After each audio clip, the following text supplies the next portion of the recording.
Selamat datang, salam sejahtera. Ada orang kata kepada saya, UMNO menang besar. Ada orang kata kepada saya dalam komen mereka dalam channel saya, UMNO telah menang besar dengan ROS meluluskan pindahan perlembagaan UMNO, yaitu daripada 18 bulan kepada 6 bulan selepas PRU 15. Ramai orang menyangka perkara itu kemenangan besar kepada Zahid Hamidi.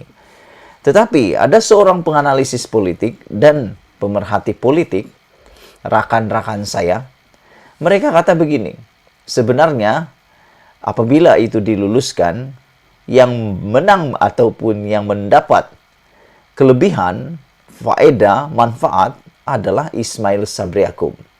Aku pun tak tahu dari mana sudut kelebihan kepada Ismail Sabri Yaakob, tapi aku agak setuju sedikit.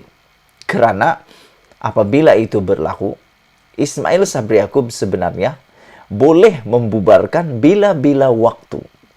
Dia tak perlu tunggu lagi sebelum pilihan raya, sebelum PRU. Makna kata, Ismail Sabri Yaakob boleh membubarkan parlimen bukan sebelum bulan Desember ini. Karena kalau ikut pindahan asal ataupun syarat asal oleh ROS kepada UMNO, UMNO perlu membuat pemilihan pada bulan Desember ini, selewat-lewatnya 30 Desember. Bermaksud Ismail Sabri terikat kepada tarikh tersebut. Beliau perlu buat PRU sebelum tarikh tersebut, yaitu 30 Desember. Tapi dengan adanya kelulusan ROS ini, Ismail Sabri Yaakob tidak perlu lagi terikat pada tarikh 30 Desember itu. Ada orang kata Zahid Hamidi akan menang, tapi sebenarnya dari sudut sebelah Ismail Sabri Yaakob mendahului. Dia boleh memutuskan pilihan raya itu selewat-lewatnya bulan Julai 2023. Makna kata, Ismail Sabri Yaakob boleh bubar parlimen tahun depan. Tidak perlu tunggu atau laksana tahun ini pun PRU tersebut. Jadi siapa yang akan kalah?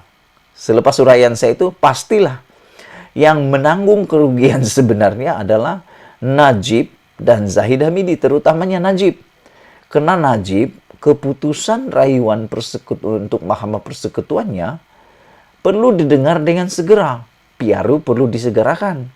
Tapi dengan adanya keputusan ROS ini, bila-bila waktu, tanpa buat tahun ini pun, Ismail Sabri Yaakob tidak lagi terikat oleh apa-apa keputusan daripada pimpinan Presiden UMNO.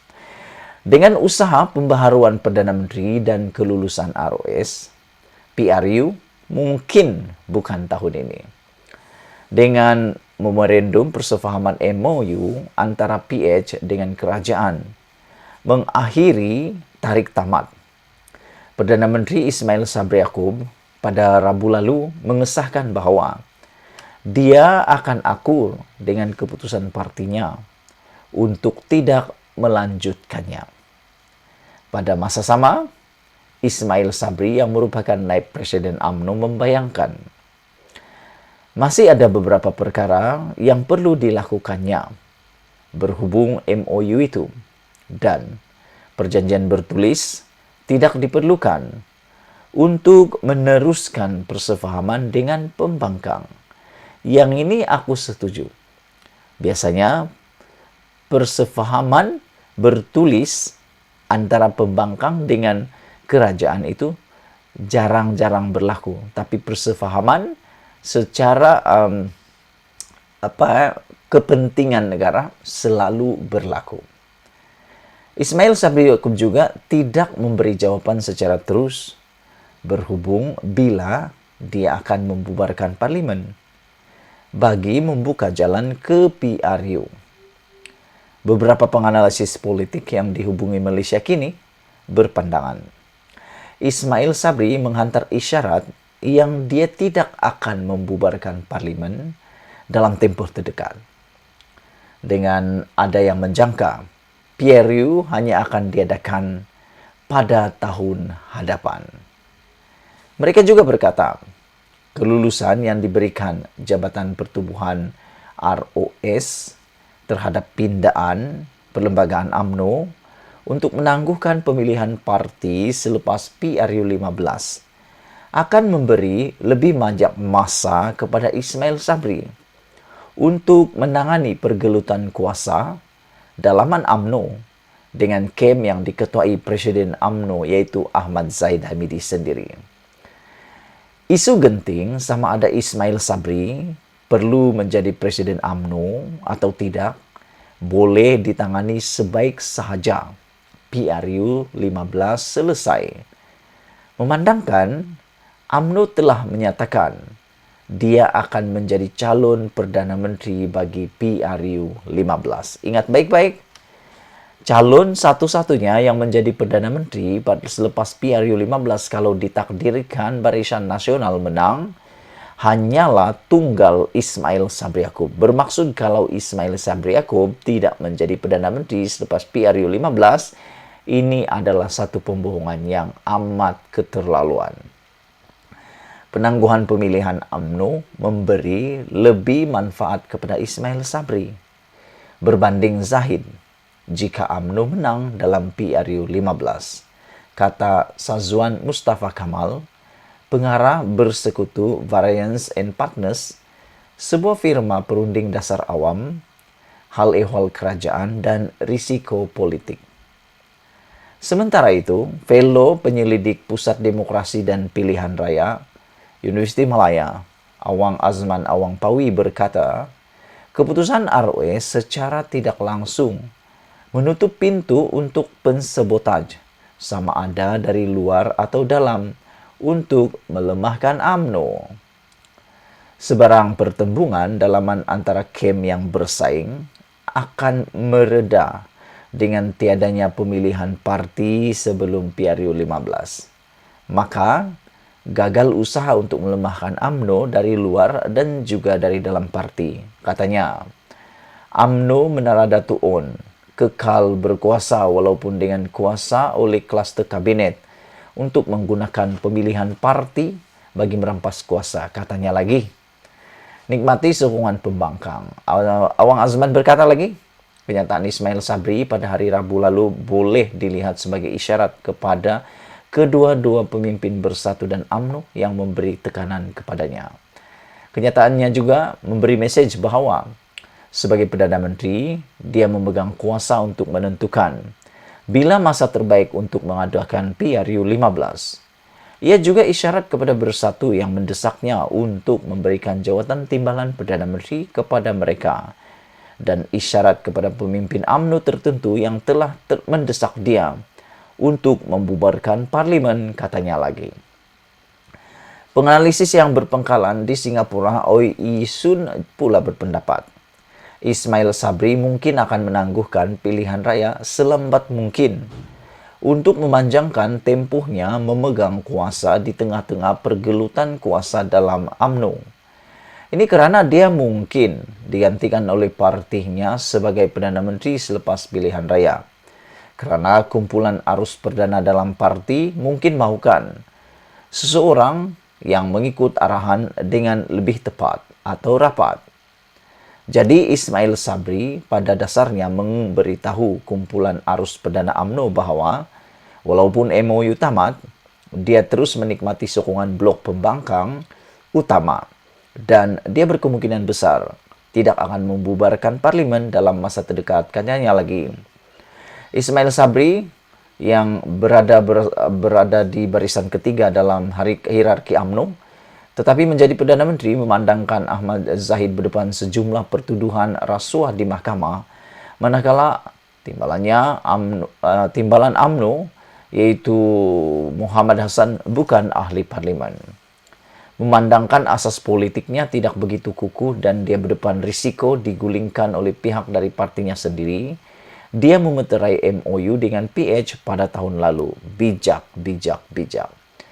Menerusi MOU itu, dia berjanji untuk melaksanakan sejumlah pembaharuan dan dalam pembangkang sebagai pertukaran berjanji untuk tidak menyokong sebarang langkah untuk menggulingkannya. MOU itu juga membuat Ismail Sabri berjanji kepada pembangkang bahwa dia tidak akan membubarkan parlimen sekurang-kurangnya sehingga esok, yaitu 31 Julai. Di tahap ini, kita masih tidak dapat menjangka bila pilihan raya akan diadakan karena ia bergantung kepada perebutan kuasa antara Ismail Sabri dan kumpulan arus Perdana AMNO yang masih berterusan dengan tiada pihak yang jelas lebih kuat tambah lagi. Beri tumpuan pada pembaharuan, pandangan itu turut dikongsi oleh pensara kanan politik dan perhubungan antara bangsa Universiti Malaya, Malaysia, yaitu Azizuddin Muhammad Sani yang berkata, Perdana Menteri berkemungkinan besar akan menangguhkan PRU sekurang-kurangnya sehingga selepas Januari. Katanya, walaupun janji Ismail Sabri untuk tidak membubarkan parlimen sudah sampai tarik tamatnya, dia masih memerlukan sedikit masa sebelum semua pembaharuan yang dijanjikan dilaksanakan. Sebagai contoh, rang undang-undang anti lompat parti telah diluluskan oleh parlimen, tetapi ia masih belum melalui semua proses ke arah perwataan. Kalau tak silap saya, paling awal ia boleh diwartakan dan menjadi undang-undang ialah pada Januari. Undang-undang ini perlu ada sebelum PRU 15. Jadi nampaknya pilihan raya tidak akan diadakan sekurang-kurangnya sehingga itu, katanya lagi. Azizuddin berkata, Perdana Menteri akan memberi tumpuan untuk melaksanakan pembaharuan bagi meningkatkan image-nya dan mendapat kepercayaan rakyat, terutama apabila dia memang tahu mahu terus menjadi Perdana Menteri. Sebaliknya, Siva Murugan Pandian dari Universiti Sains Malaysia berpendapat, Ismail Sabri masih perlu mempertimbang banyak faktor sekiranya dia bercadang untuk menangguhkan PRU. Dia berkata Ismail Sabri masih perlu mengambil kira bagaimana UMNO akan menanggapi keputusannya berhubung perkara itu. Saya rasa dia sedang melihat platform lain untuk mengadakan kerjasama politik dengan pembangkang tanpa sebarang dokumen rasmi. Dia mungkin masih perlukan masa untuk melihat perkara yang dipersetujui dalam MOU. Tetapi ada faktor lain yang dia perlu ambil kira. Keadaan ekonomi dan politik semasa untuk membuat keputusan, katanya lagi. PRU 15 boleh diadakan seawal Oktober atau November jika dia berjaya mengadakan persefahaman awal dengan pembangkang mengenai perkara-perkara yang belum selesai. Tetapi dia juga perlu mempertimbangkan hal parti dan keputusan parti, kerana asasnya masih dalam parti. Pada masa sama, Siva Murugan berkata, keputusan ROS akan membolehkan UMNO memberi tumpuan kepada PRU 15 sebelum memutuskan kepimpinan barunya. Ditanya tentang kesan kelulusan itu kepada pesaing UMNO, Siva Murugan berkata semua pihak mesti membuat persediaan sendiri tanpa bergantung kepada kelemahan pihak lain, katanya. Sekian dulu ulasan kali ini. Jangan lupa tinggalkan komen Anda, tekan butang subscribe. Malaysia kita punya. Kita jaga sama-sama cintai Malaysia. Kita jumpa lagi. Bye-bye.